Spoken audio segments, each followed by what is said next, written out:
Royal tears cheers Princess Leonor's like never before. The palace, the crown, the duty, we think we know what it means. But what if, just once, the princess we expect to see composed, untouchable, regal, breaks? What if Spain's future queen shows us not just a smile, but tears? And what if those tears, so rare, so raw, sparked cheers louder than any royal salute before?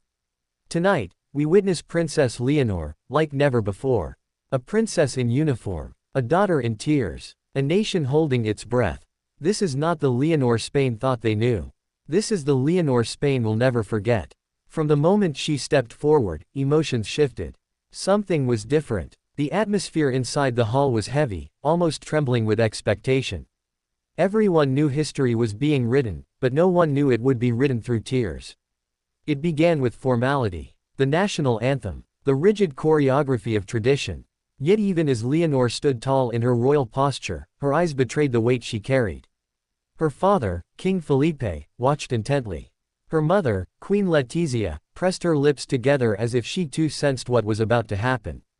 Then, the break. The moment Spain's crowned princess, stoic, prepared, disciplined, let the flood of emotion escape.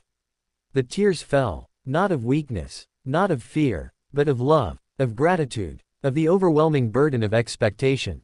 And the cheers followed, not polite applause, not stiff protocol, but thunder, waves of sound rolling through the hall. Cheers that told her, you are ours. We see you. We believe in you. What led to this moment? To understand, we must go back. Leonor's path was never ordinary. From childhood, she was raised with an invisible weight, the future of a monarchy still fragile, the hope of a nation divided between tradition and change. Unlike other royal heirs, she grew up not just with cameras but with doubts swirling around her throne.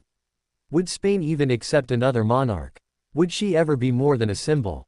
Could a teenage princess command the loyalty her father worked decades to rebuild? These questions chased her for years. And yet, Leonor kept her head high. At school, at military academy, at international ceremonies, she learned to walk not just as a princess, but as the future sovereign of a kingdom still healing from history. But tonight, this night, none of that training mattered. Because tonight, she wasn't just a crown. She was human, and in her humanity, Spain saw its queen. As she spoke, her voice trembled. Every word carried the pulse of sincerity. She thanked her parents, her country, her fellow cadets. She spoke of service, of sacrifice, of love for Spain. And then her throat tightened. Her eyes shimmered. She tried to continue. But the tears came. No courtier could script this. No palace planner could rehearse it. This was Leonor's heart, unveiled before millions. And the response? Instant. Explosive. Liberating. The cheers rose. Cadets clapped. Officials nodded through their own tears. Ordinary citizens watching from home cried along. The nation, so often fractured by politics, by skepticism, by cynicism, united in one sound, Viva Leonor. But why did these tears matter so deeply? Because royalty is not supposed to break. Because monarchs are trained to smile, not to weep. Because in every history book, queens are described as strong, resolute, untouchable. Yet here was a future queen, reminding her people, I am strong enough to feel. I am brave enough to be real. This is why the moment became unforgettable. Think of the contrast. Only a year ago, Leonor was in her crisp military uniform, saluting, standing firm, the image of duty. Admirable, yes. Impressive, yes. But distant. Tonight, the distance dissolved.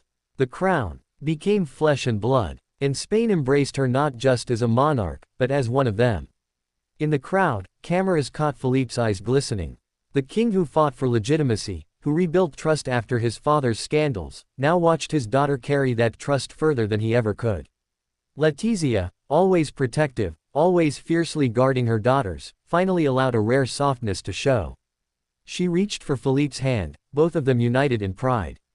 And the cadets, young men and women who trained alongside Leonor, who saw her sweat, stumble, and rise again, now cheered louder than anyone else. They didn't see a princess. They saw a comrade who had walked their path. The cheers grew so loud they shook the hall. And Spain heard more than sound. They heard a message. This is not the monarchy of yesterday. This is something new, something real, something worth believing in. The tears of Leonor became the cheers of a nation. But the story didn't end with that night. The echoes of that moment carried into homes, headlines, and hearts. Across Spain, across Europe, across the world, people debated. What does this mean for the future of the Spanish crown? Some said, it was a risk. Royals should never cry in public. It could be seen as weakness. Others argued, it was genius. The moment a monarchy becomes human, it becomes unbreakable. And the people decided with their cheers. With their hearts. With their voices online, where millions shared the clips, writing, Leonor is not just our future queen. She is our hope. And this brings us to the deeper question. Was this truly spontaneous? Or was this the moment Leonor herself chose, to step beyond the script, to show the Spain of tomorrow that their queen would be unlike any before? Because make no mistake, history remembers the queens who dared to be different. And on this night, Leonor entered that history. The cameras kept rolling, the tears kept shining, the cheers refused to die down. When she finally finished her words, the hall erupted again. People stood, clapped, shouted her name. Leonor bowed her head, overwhelmed.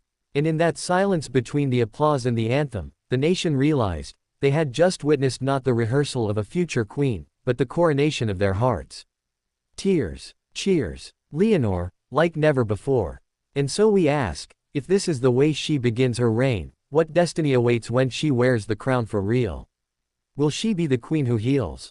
The queen who unites? The queen who proves that strength is not in hiding emotion, but in sharing it?